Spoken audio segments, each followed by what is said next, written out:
Hello, welcome to Baltic World. My name is Crispin. It's deeply moving to be recording this video from Estonia, which more than any other country has opened its arms in support of Ukraine in this time of existential tragedy. And most of you, if not all of you, would now be fully aware of the horrific scenes coming out of Bucha, a town northwest of Kiev, where the Russian forces have withdrawn and have left a string of bodies in their wake, all of them civilians, many with their hands tied behind their backs. We're hearing eyewitness accounts that are beyond the pale of human depravity. And yet we are now having to contend with the outcome of this extraordinary war crime and what it means for the conflict and for the international relations going forward, and certainly how the negotiations for terminating this conflict might unfold in the future.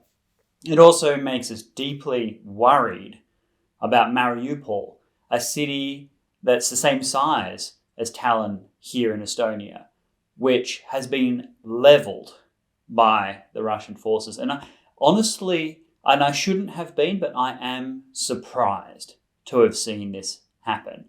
I remember early on in the war with that video of the guy making a joke, a Ukrainian making a joke when a Russian tank had broken down, saying, "Oh, do you need a tow back to Russia?" And the Russian soldiers sort of laughing. It seems that in the initial stages, the Russian soldiers themselves were not keen on invading Ukraine. They didn't know why they were there. They didn't know that they were going to be embarking on this conflict. But now that the Russian invasion has ground to a halt, the Ukrainian forces, having put up a far more compelling and resilient defense than anyone thought possible, has rolled the invasion back. And the Russian forces have sustained significant casualties. They have let their worst instincts take over and have lost their sense of gravity when it comes to moral conduct, even in the worst recesses of war. Now, it is totally natural and in fact good that the outpouring of shock and grief has been shared all across the civilized world. And yet at this moment, more than any other, it's essential that we maintain our objectivity in order to bring justice for the victims and bring those responsible to account. This means gathering evidence, getting eyewitness testimony, putting the chronology of events in place such that we understand totally what happened and who was responsible, and then from that, bring that before the international tribunal so that those who have perpetrated these absolutely depraved acts can be brought to justice. And before I go on, I want to speak more generally, not specifically about this issue, but more generally about the nature of war crimes and why they happen. And before I go on, there are different categories we must consider. There are the kinds of war crimes, the things that violate the Geneva Conventions, that happen in every major war, that aren't really based in malice, but nevertheless occur out of expediency or out of cost or desperation. For example, those indiscriminate bombings from 40,000 feet using totally dumb cluster munitions where the vast majority of victims will be civilians, but you're targeting military installations and civilians happen to be in the area. One could say, well, yes, that is a crime. You're not using proportional force to meet the military objectives that you are seeking to obtain. Nevertheless, you're not willfully hunting people down or hurting individuals that can't defend themselves. You're still pursuing an overarching military objective within the means that at your disposal. It's still a crime. You still need to answer for it. But it's not the same thing that's very difficult for us to understand, just as people. Like, why would someone tie someone's hand behind their back and just shoot them in cold blood for no reason? People who have no threat to you at all. And here there are two kinds of people that I think engage in these extreme acts. The first are those that feel as though all constraints of norm, of custom, of law have been stripped away, and they can engage in the worst possible instincts with total limitless temptation and no consequence. Now, we all, except for maybe Marcus Aurelius, are prone to those kinds of temptations on a much smaller scale. If we attempted to cheat on our income taxes or cheat on our spouses or cut corners at work, things that we know are wrong and benefit us in some way because we think the consequences are not likely to occur or will not be revealed for some time. That is the frailty of the human condition, that on a much smaller scale, we can engage in things that we know to be wrong. The other kind are those that have been indoctrinated. And I'm reminded of the quote, which I disagree with, but nevertheless is poignant in this circumstance, that in normal circumstances, good people do good things and evil people do evil things. And yet, for good people to do evil, you need religion. Now, I disagree with that statement. What you need is indoctrination. What you need is ideology. What you need is to dehumanize others who don't subscribe to you. And one of the initial challenges that the Russian leadership faced was that the Russian army sees the Ukrainians, generally speaking, as fellow Slavs, fellow Orthodox, kin. The old ladies they see walking down the street, they're babushkas who look exactly like their own grandmothers. A significant portion of the population speaks Russian. And in fact, when I'm here in Estonia, I've been astounded by the number of Russian speakers who are around here in everyday life. Like, so many people are talking in Russian, and yet I also get the sense that the Russian speakers here are loyal Estonians, that they are absolutely aghast by what the Russians have done in Ukraine. And Vladimir Putin himself has learned the lessons of the Chechen war. In the Chechen conflict, he conscripted people from all across Russia and sent them to fight. And because many of those were from the major cities, they were from the kind of urban classes, when they came back as veterans to Moscow, to St. Petersburg, the news about what was really happening there, the level of casualties, the war crimes that were being perpetrated, well, that was rapidly disseminated across the population, caused considerable discord. Whereas now, the conscripts that are arriving in Ukraine, who are phoning home and telling them what's really happening on the ground, well, these are people from rural and remote areas of Russia. They might tell their local families, their local communities, their local parishes. But first of all, these remote communities may not even believe what they're being told because the amount of propaganda they're hearing from other sources is extraordinarily high. But also, even if they did, there's no way for them to organize or mobilize or disseminate that information to create a mass mobilization of movement, because the major cities, Moscow, St. Petersburg, Ekaterinburg, these don't have veterans to say, this is what's really happening on the ground. So it's much easier for the Russian leadership to control information there as well. And the other dark lesson relates to the Chechens themselves. Putin's most enthusiastic forces, soldiers fighting in Ukraine on behalf of Russia, are Chechens. They have the most experience in urban fighting, and they have the least personal originating connection to the Ukrainian people.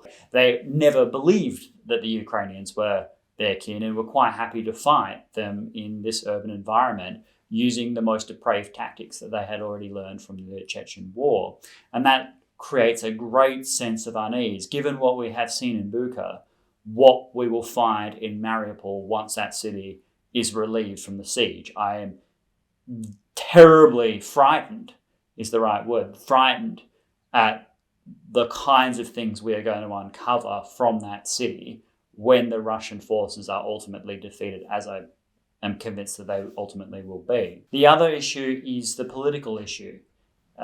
Zelensky has visited Bucha, and the look on his face, which I will include here, will haunt your dreams forever. He was a man who refused to believe at the outset of the war that the Russians would actually invade and kill fellow Slavs. It just was beyond his personal comprehension, despite what the Americans and others were telling him.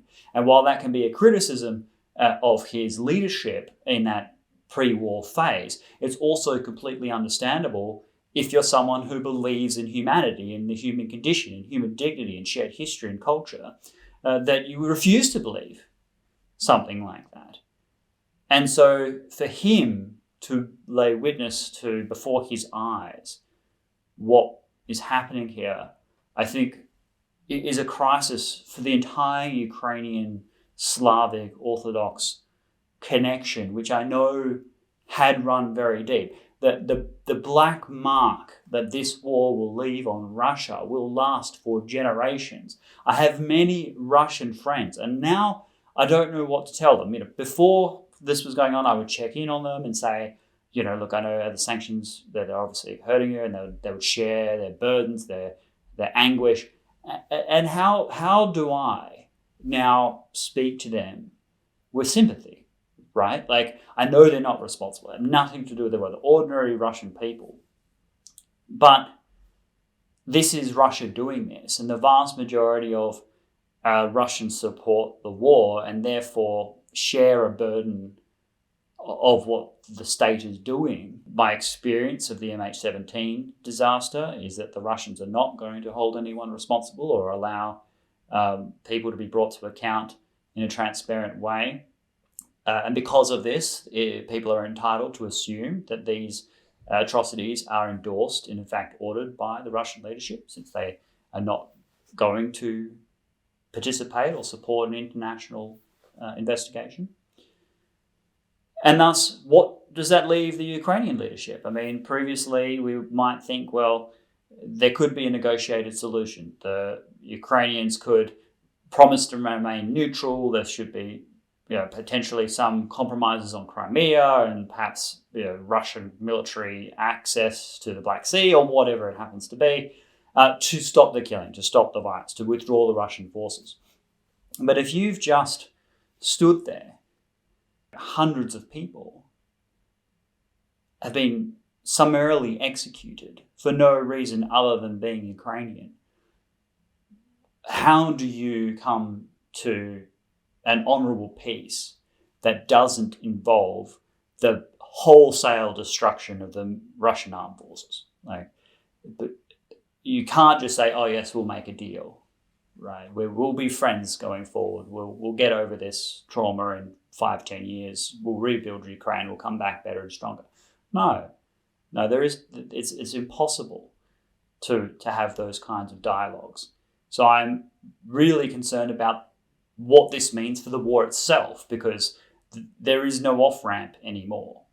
And if I was the Ukrainian president, my conditions for terminating the war would be all Russian forces withdrawn from Ukraine, including in Donbass, Crimea, and elsewhere, those guilty of war crimes brought to justice, and President Putin being sent to Brussels to face international trial. That would be the only reasonable outcome. And given that's impossible, of course, for the Russians to accept, this war will go on for many, many years. But I do want to finish this video on a positive, and it has been extraordinarily moving being here in Estonia and seeing with my own eyes the level of support. I have not seen an Estonian flag in this country that wasn't flanked by Ukraine's flag. In the main square, they're of equal size, overlooking the most important monuments of the country. Charlene and I went to the embassy. I'll show a video of what we saw there, the Russian embassy, and the mass outpouring of support for Ukraine right out those gates. But then in material sense, Estonia has been unequaled. For a country of 1.3 million people, they've given $200 million directly to support Ukraine, plus military aid. 1% of Estonia's population now is from Ukraine. And given Estonia is not a country that even has a border with Ukraine, that is throwing open their arms in support of those that have suffered wholesale Russian aggression. And they've done so with extraordinary moral leadership, along with the other Baltic countries. Latvia has supported those going off to fight in the Foreign Legion in support of Ukraine, including a Latvian MP has signed off and gone off to the Ukrainian front to fight the Russians. Lithuania has become the first country in the world to ban Russian gas. Now that is a huge step forward and puts some other countries to shame. Taken together, the Baltic countries have fewer than 10 million people. You contrast that with some of the bigger players like Germany, 80 plus million citizens, richest country in Europe by far, still reliant on Russian gas, still refusing to move quickly to stop giving the Russian government money in the face of these extraordinary atrocities. And then you've got a country like Estonia, 1/65th the size, has contributed roughly the same amount to support Ukraine as Germany has as a whole. That's just amazing. Thank you so much for watching. Do leave your comments down below. If you wish to support this channel, you can do so on Contribui, and otherwise share this so that others can see the contribution the Baltic countries are making and the struggles that the Ukrainian people are going through. Thank you so much. Goodbye.